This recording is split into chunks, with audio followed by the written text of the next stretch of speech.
tout le monde se rend bien compte que c'est un chantier exceptionnel, donc de par son importance, de par sa taille, et puis effectivement les moyens techniques et technologiques qui sont utilisés donc, dans le cadre de ce chantier, et puis des milliers de rayonnés qui passent sur la route du littoral actuel et qui se posent effectivement un certain nombre de questions. Et donc nous avons souhaité qu'il puisse y avoir, donc, comme aujourd'hui, des journées portes ouvertes sur le chantier pour qu'ils puissent peut-être mieux comprendre ce qui se fait, pourquoi on le fait, quels sont les éléments, encore une fois, techniques, technologiques, d'envergure qui sont mis en place, quelles sont les mesures qui sont prises pour respecter le mieux possible donc, les sujets écologiques.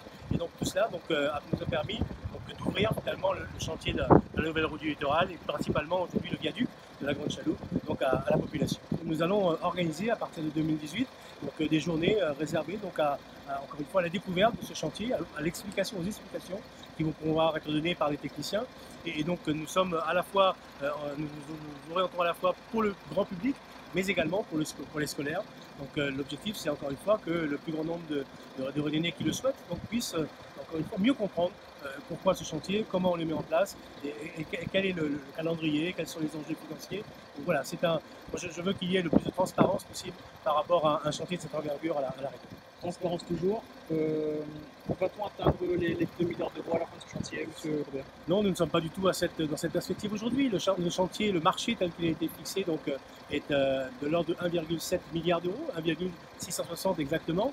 Nous avons, comme dans tout chantier, donc, prévu des provisions, donc une enveloppe de 250 millions, et voir donc s'il devait y avoir demain donc, des surcoûts pour telle ou telle opération, des aléas qu'on ne maîtrise pas au moment du lancement de l'opération, donc que l'on puisse effectivement les payer au final.